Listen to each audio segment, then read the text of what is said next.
بقرآني وإيماني وتكبيرات إخواني بقرآني وإيماني وتكبيرات إخواني. أعوذ بالله من الشيطان الرجيم. بسم الله الرحمن الرحيم. الحمد لله رب العالمين، والصلاة والسلام على من أرسل رحمة للعالمين، حبيبنا ونبينا محمد وعلى آله وصحبه ومن تبعهم بإحسان إلى يوم الدين. Chères sœurs, chers frères, chers amis, la famille, Assalamu alaikum wa rahmatullahi wa barakatuh. Nous revoilà encore aujourd'hui par la grâce d'Allah pour continuer notre immersion dans le monde du Coran. Nous avons un objectif, c'est de saisir les propos que contiennent le Coran, ensuite de le comprendre profondément et en fin de compte d'avoir la possibilité de le vivre comme Allah nous le demande. Le Coran est un livre accessible dans sa lecture et dans sa compréhension. Et Allah nous a facilité cette lecture et cette compréhension pour arriver au but qui est la méditation. Et qui dit méditation, dit adoration. Qui dit adoration, dit acceptation par Allah les actes de dévouement. Allah nous dit dans Sourate Al-Qamar, la sourate, la lune, c'est la sourate 54, où plusieurs fois il répète ce verset.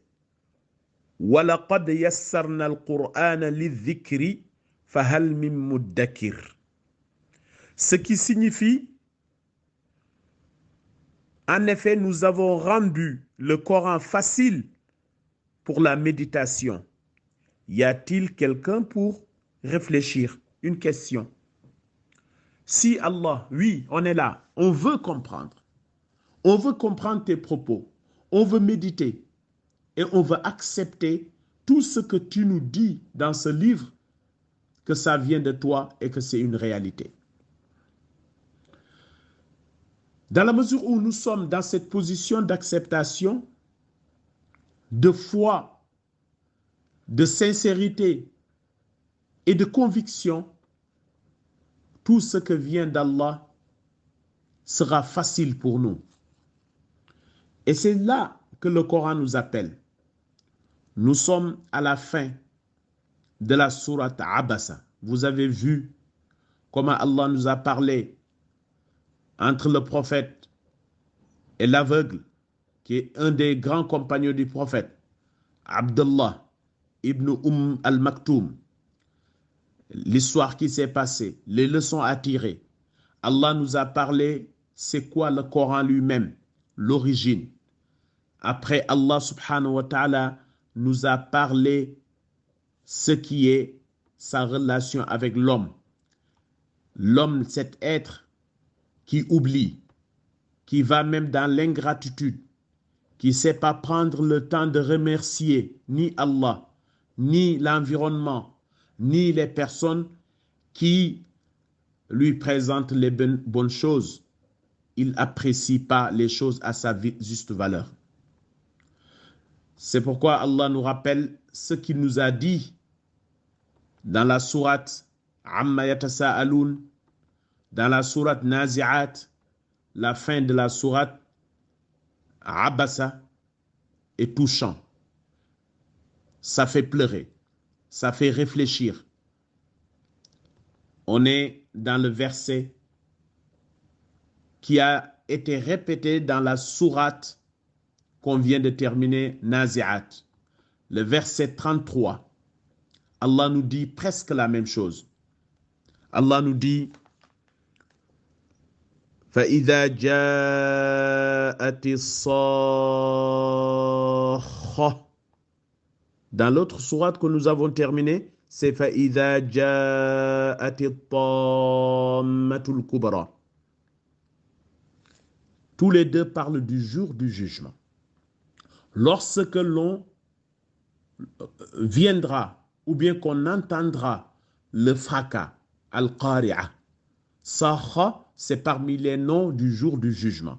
Lorsque l'on soufflera dans la trompe pour la deuxième fois. Et là, Allah nous dit qu'est-ce qui va se passer encore. Vous voyez plusieurs étapes. Ce qui va se passer, il nous l'a dit dans les 2 sourates précédentes. Et là, il nous dit d'autres choses, d'autres informations. Ce jour-là, quand viendra ce jour-là, c'est-à-dire le jour du jugement, et il l'a appelé Sakha. Il dit ce jour-là, tu verras. C'est un jour, Yawma yafirrul mar'u min akhi. D'un seul coup, il y a 2 frères qui vont se voir, ou 2 sœurs, ou un frère et une sœur, vont se voir, s'apercevoir, et chacun essaye de se cacher pour que son frère ou sa sœur le voie. Mais pourquoi? Allah va nous le dire dans la sourate. Normalement, tu vois ton frère de sang, on parle de sang, et ça peut être aussi ton frère donc de religion, ton frère de pays, ton compatriote ou n'importe quel frère. Mais là encore, Allah parle du frère de sang, celui avec qui tu as eu beaucoup de liens, d'amour, de protection. Tout ce que vous avez vécu ensemble dans cette vie, ce jour-là, c'est comme si vous ne vous connaissez pas. Chacun essaye de fuir l'autre, de se cacher dès qu'il l'aperçoit. Le jour où l'homme s'enfuira à son propre frère, le jour où l'homme va voir sa sœur, il ne voudra pas que sa sœur le voie. Mais ça ne s'arrête pas là, chères sœurs, chers frères, chers amis, la famille. Wa ummihi wa abi. Allah dit, il va fuir sa propre mère. L'être humain va voir sa propre mère le jour où viendra le fracas, le jour où on va souffler sur la trompette une deuxième fois. C'est le jour du jugement. Et on verra cet événement aussi parmi les événements que nous avons cités. Il verra sa propre mère, l'homme ou la femme, n'importe qui verra sa propre mère qu'il a mis au monde, qu'il a protégée, qu'il a soutenue, et il va se cacher, ou elle va se cacher. Aussi son père, ou Abi, son propre père, il va le fuir alors que son père lui a tout donné. Même son père va fuir son enfant. Tout le monde va fuir l'autre en fin de compte. On continue, Allah nous dit. Wa sahibihi wa bani. Attention, ma femme, mon mari va me voir ce jour-là et il va fuir, il va se cacher pour que son mari ne le voit pas, pour que ses enfants ne le voient pas. Les enfants ne voudront pas voir leur mère, leur père, le mari, tout le monde, toute la famille, la fratrie. Personne ne voudra voir l'autre. Mais pourquoi? Pourquoi on se fuit ce jour-là comme ça? Pourquoi on devient, excusez-moi du terme, traîtres les uns envers les autres? Allah nous répond par le verset 37. Il nous dit ceci.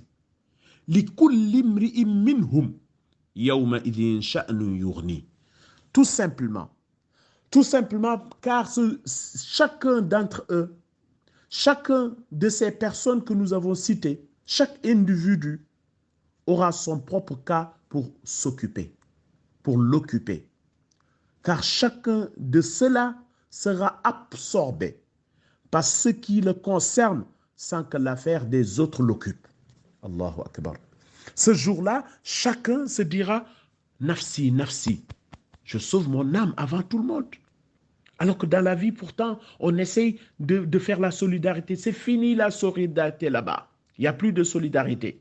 Là, c'est Yawmul Haq, chacun pour soi. Ça fait peur. C'est pourquoi dans plusieurs sourates, surtout la sourate 22 qu'on appelle Suratul Hajj. Encore, ça fait plus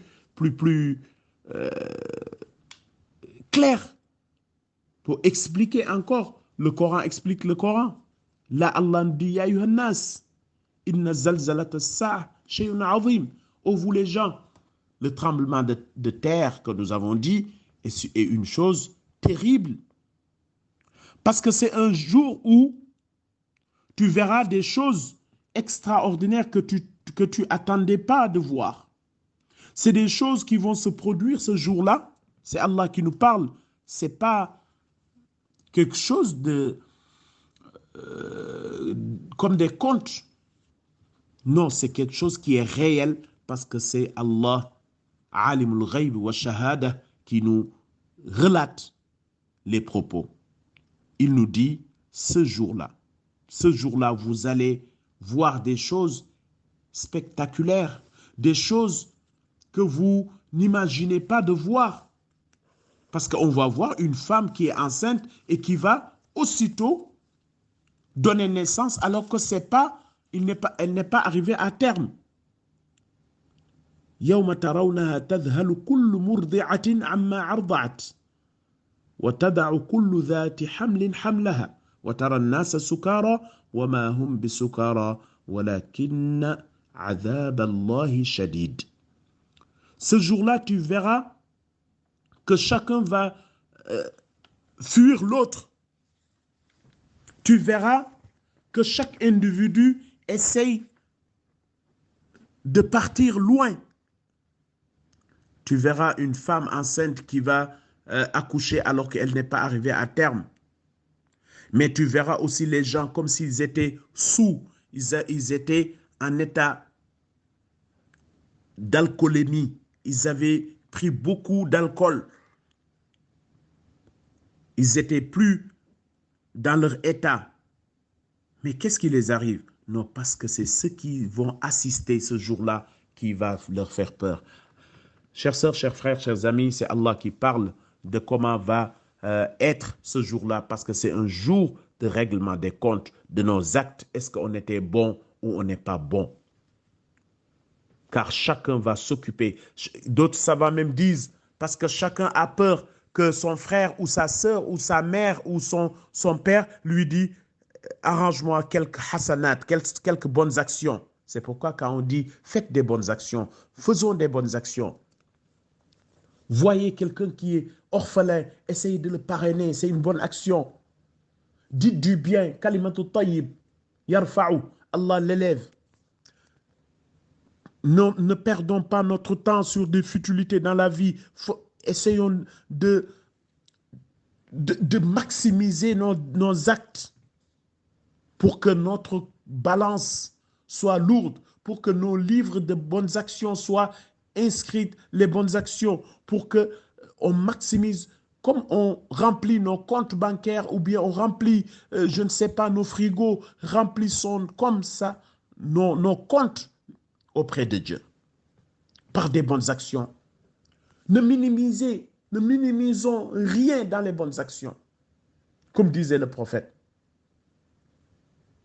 Ne minimise rien comme bonne action. Tu vois même quelque chose qui est un obstacle, qui peut faire mal aux gens sur le chemin. Enlève-le, c'est hasanat, si tu as une bonne intention.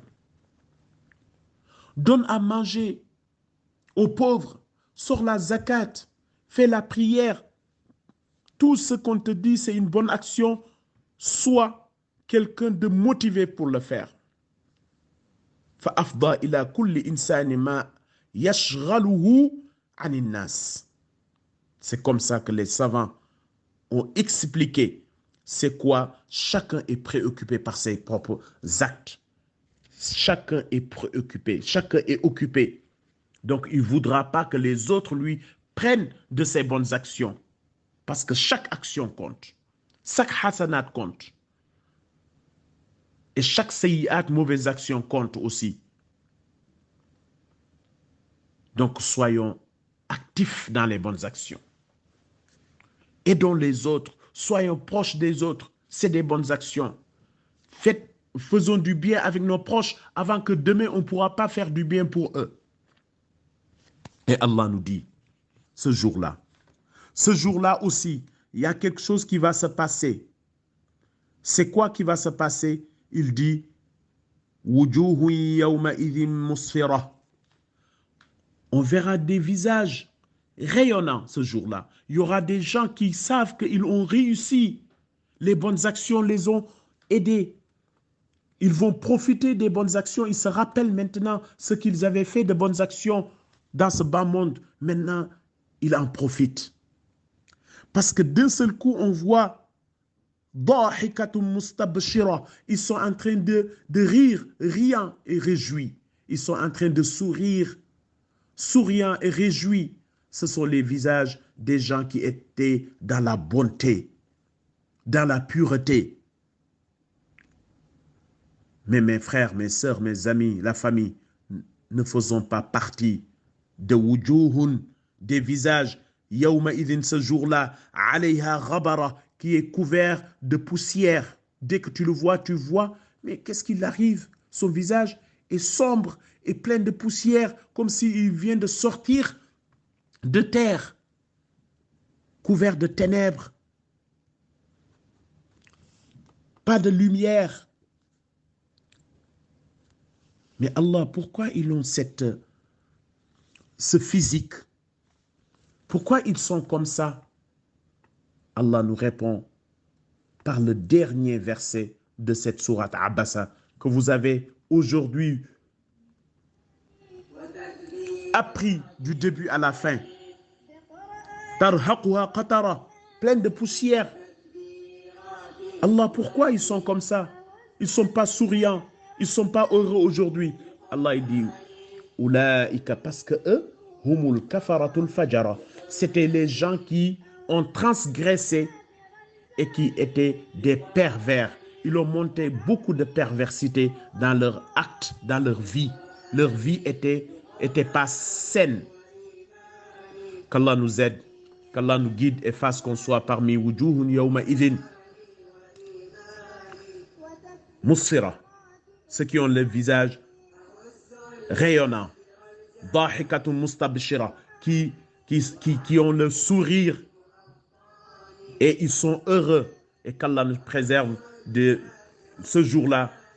Wujuhun yawma idhin alayha ghabara tarhuha qatara ulaika humul kafaratul fajara. Qu'Allah nous en préserve, nous et nos familles. Wa sallallahu barik ala nabina Muhammad wa alihi wa sahbihi ajma'in. Wassalamu alaykum wa rahmatullahi wa barakatuh.